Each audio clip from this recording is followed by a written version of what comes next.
नमस्कार, मेरा नाम है अमिताभ और दृष्टि आईएएस की इस नई वीडियो में स्वागत है आपका। 9 जून को गठबंधन सरकार का शपथ ग्रहण समारोह हुआ और इस समारोह में कैबिनेट व अन्य मंत्रालयों का बंटवारा किसको किसको हुआ, शीघ्र ही इस बात का पता चल जाएगा। ऐसे में आज की इस वीडियो के माध्यम से हम समझेंगे कि कैबिनेट समितियां क्या है।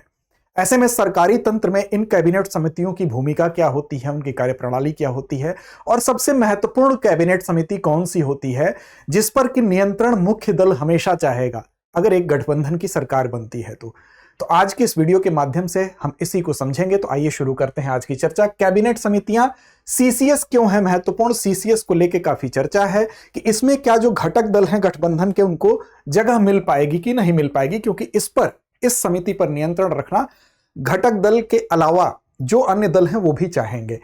बात करेंगे खबर की, चर्चा में क्यों है, क्या है कैबिनेट समितियां, इसको देखने के साथ साथ सीसीएस को समझेंगे और सीसीएस के क्या कार्य होते हैं, क्या वो इसके कार्य हैं जिसकी वजह से इसका इतना महत्व होता है, इस पर नियंत्रण रखना मुख्य दल इसमें हमेशा चाहेगा। अंत में हमारी परिपाटी अभ्यास प्रश्न की होती है, उसकी तरफ चलेंगे। सामान्य अध्ययन प्रश्न पत्र 2 के लिहाज से आप इस खंड को देख सकते हैं। बात सबसे पहले खबर की करेंगे। खबर द इंडियन एक्सप्रेस की है। What cabinet committees and why is the CCS the most important of them all. इन सारी समितियों में जितनी समितियां होती हैं उसमें सीसीएस का महत्व क्यों सबसे ज्यादा हो जाता है।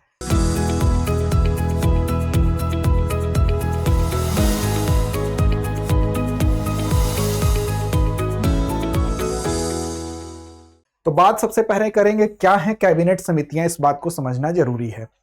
देखिए, अगर बात करें कैबिनेट समितियों की तो सरकार जब भी बनती है तो सरकार के निर्णय प्रक्रिया में ये जो कैबिनेट समितियां होती हैं ये महत्वपूर्ण भूमिका निभाती हैं और विशेष कार्यों को करने के लिए, विशेष नीतियों पर ध्यान को केंद्रित करने के लिए इनका गठन किया जाता है। वो चाहे नीति निर्माण का मामला हो, चाहे वित्तीय नियोजन का मामला हो, वो चाहे राजनीतिक से संबंधित मामले हो या रक्षा से संबंधित जितने भी महत्वपूर्ण मामले हो, इन सारे मामलों पर सरकार अपने निर्णय प्रक्रिया को एक हम कह सकते हैं कि ध्यान केंद्रित करने के लिए इनका गठन करती है। तो देखिए, भारतीय संविधान में अगर कहा जाए कि इसका उल्लेख है कि नहीं, तो इसका उल्लेख भारतीय संविधान में आपको नहीं मिलेगा। ये मंत्रियों का एक छोटा सा समूह होता है और विशेष रूप से जो विशिष्ट नीति क्षेत्र होते हैं उस पर निर्णय लेने के लिए अर्थात कुछ विशिष्ट नीतियां बनाने के लिए ऐसे जो पर्टिकुलर एरिया हैं, जो इंपॉर्टेंट एरिया हैं, उन एरिया पर बनाने के लिए केंद्रीय मंत्रिमंडल का भार कम करने के लिए हम कह सकते हैं इसका गठन किया जाता है। अब देखिए, प्रधानमंत्री की अगर बात करें तो मंत्रिमंडल की जो स्थायी समिति होती है, जितनी भी ये समितियां होती हैं, उसका प्रधानमंत्री अध्यक्ष होता है और विशिष्ट कार्य प्रधानमंत्री के द्वारा ही सौंपा जाता है। इनकी जो प्रधानमंत्री जो समितियों की संख्या है, समितियों की संख्या को प्रधानमंत्री घटा बढ़ा सकते हैं, ऐसी शक्ति उनके पास होती है। और प्रत्येक जो समिति होती है उसके अगर सदस्यों की बात करें तो इसमें सदस्यों की संख्या 3 से लेकर 8 तक हो सकती है। सामान्य रूप से कैबिनेट मंत्री जो है इसके सदस्य होते हैं। अब देखिए, यहां पर ये कैबिनेट समितियों की अगर बात करेंगे तो इसकी अध्यक्षता की जहां तक बात है तो प्रधानमंत्री सामान्य रूप से इसकी अध्यक्षता करते हैं, लेकिन कुछ एक ऐसी कमिटियां इसमें होती हैं, कुछ एक समितियां ऐसी होती हैं जिसकी अध्यक्षता प्रधानमंत्री नहीं करते हैं। तो ऐसी दशा में कौन करेगा? जो वरिष्ठ कैबिनेट मंत्री होगा। जैसे आवास संबंधी कैबिनेट समिति और संसदीय मामलों की कैबिनेट समिति, इसको अगर छोड़ दिया जाए तो बाकी जितनी भी कैबिनेट समितियां होती हैं उसकी अध्यक्षता प्रधानमंत्री के द्वारा की जाती है। सदस्य की बात करें तो कई कैबिनेट मंत्री इसके सदस्य होते हैं और अगर प्रधानमंत्री समिति के सदस्य हैं तो प्रधानमंत्री ही उसकी अध्यक्षता करते हैं, उस समिति के प्रमुख के रूप में इनको देखा जाता है। विशेष रूप से अगर बात करें जो कैबिनेट समितियों की हम बात आपसे कर रहे थे तो इसमें 8 समितियां होती हैं। सबसे पहली समिति जो है वो है नियुक्ति समिति। जैसा कि नाम से ही स्पष्ट है, नियुक्ति समिति क्या होगा? भारत सरकार के अधीन विशिष्ट पदों पर जो नियुक्ति का काम होगा वो कौन करेगा? वो नियुक्ति समिति देखेगी। उसके संदर्भ में जो भी नीति का निर्माण होगा नियुक्ति समिति के द्वारा होगा। दूसरी समिति आपकी है आवास समिति। आवास समिति का काम क्या होगा? तो जो सांसदों से संबंधित आवास हैं या जो आम जनता को मिलने वाले आवास हैं उनके लिए जो नियम निर्देशन जो भी तैयार होंगे वो इस समिति के द्वारा तैयार होंगे। साथ ही साथ आपको बता दें, जो सरकारी अगर कार्यालय की बात करें, अगर उसको राजधानी से बाहर स्थानांतरित करना हो तो वो कार्य भी उस संबंध में भी आवास समिति ही निर्णय लेगी। उसके संबंध में जो भी निर्देश है, जो भी नियम है वो निर्धारित करेगी। अगला है आर्थिक मामलों की समिति। आर्थिक मामलों की समिति का नाम से स्पष्ट है कि अर्थ से संबंधित, आर्थिक नीतियों से संबंधित जो भी पॉलिसी मेकिंग का काम होगा, नीति निर्माण का काम होगा और इससे संबंधित, अर्थ से संबंधित जितनी भी गतिविधियां हैं उन गतिविधियों का जो समन्वय का काम होगा वो आर्थिक मामलों की समिति करेगी। अगला है संसदीय मामलों की समिति। संसदीय मामलों की समिति का संबंध प्रत्यक्ष तौर पर संसद और उसकी संपूर्ण जो कार्यक्रम होते हैं, अर्थात संसदीय सत्र और कार्यक्रम, उसको तैयार करना, फिर सरकारी कामकाज की जो प्रगति है उसको देखना। इस संबंध में जो भी संसद में सरकारी कामकाज की प्रगति को तय करने की बात होगी वो सब संसदीय मामलों की समिति करेगी। अगला है राजनीतिक मामलों की समिति। राजनीतिक मामलों की समिति, जैसा कि नाम से स्पष्ट है कि राजनीतिक संबंधित जितनी भी केंद्र और राज्य के बीच में अगर कोई समस्या होती है या कोई इस संबंध में कोई पॉलिसी मेकिंग का काम करना है तो वो राजनीतिक मामलों की समिति करेगी। ऐसे ही सुरक्षा समिति होती है। सुरक्षा समिति जिसकी अभी चर्चा हो रही थी सीईई, उसकी चर्चा हम अलग से करेंगे। संपूर्ण सुरक्षा का दायित्व तो इसी के ऊपर होता है।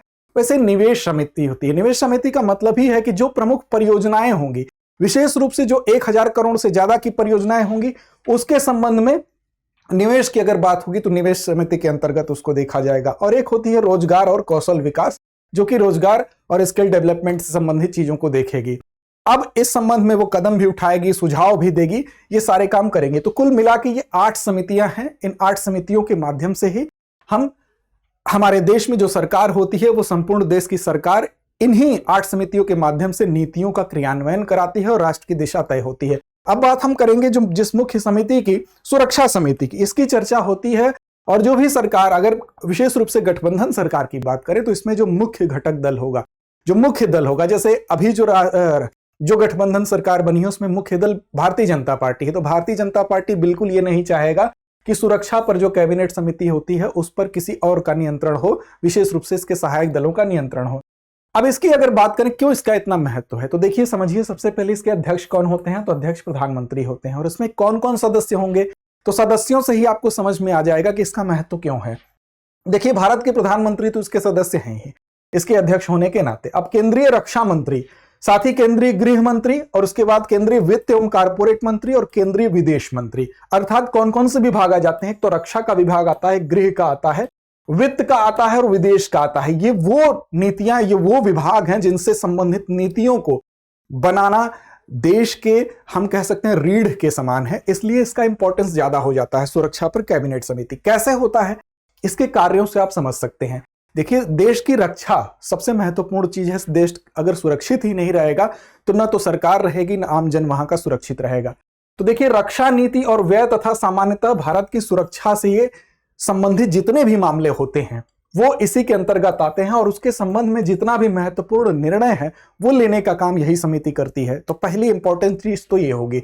दूसरा, राष्ट्रीय सुरक्षा निकायों में जितनी भी, हम कह सकते हैं, महत्वपूर्ण नियुक्तियां होती हैं, उसके लिए अगर कोई सबसे ऊपरी निकाय है, सर्वोच्च निकाय है, तो सीसीएस ही वो निकाय है, सर्वोच्च निकाय के तौर पर काम करता है। राष्ट्रीय सुरक्षा निकायों की बात करें, जैसे सशस्त्र बल में कोई बड़ी नियुक्तियां होनी है, इसके अलावा रक्षा से संबंधित अन्य किसी विभाग में बड़ी नियुक्तियां होनी है, तो उसके लिए जो सबसे बड़ा निकाय है वो यही है। इसलिए भी इसका महत्व है। साथ ही राष्ट्रीय सुरक्षा के अगर मुद्दों की बात करें, भारत के रक्षा व्यय के संबंध में बात करें, तो प्रमुख निर्णय लेने का काम सीसीएस के द्वारा ही किया जाएगा। सीसीएस अर्थात अगर आप बात करें तो cabinet committee on security, CCS, इसको ध्यान रखिएगा, सीसीएस के द्वारा ही ये निर्णय लिए जाते हैं। अब देखिए, राष्ट्रीय सुरक्षा का अगर कोई मुद्दा है तो उस पर निर्णय ये लेगा। और भारत के रक्षा व्यय के संबंध में, जैसे कोई भी खरीद करनी हो, भारत के रक्षा व्यय होना हो, तो उसके संबंध में, जैसे हाल ही में फ्रांस के द्वारा अगर हेलीकॉप्टर खरीदे गए तो उसके संदर्भ में इसी के द्वारा, सीसीएस के द्वारा ही निर्णय लिया गया और इसी के द्वारा उसके लिए पॉलिसी बनाई जाएगी। चाहे वो राफेल का सौदा हुआ हो, इस तरह के जितने भी सौदे, महत्वपूर्ण रक्षा सौदे हैं, इसके अंतर्गत आते हैं।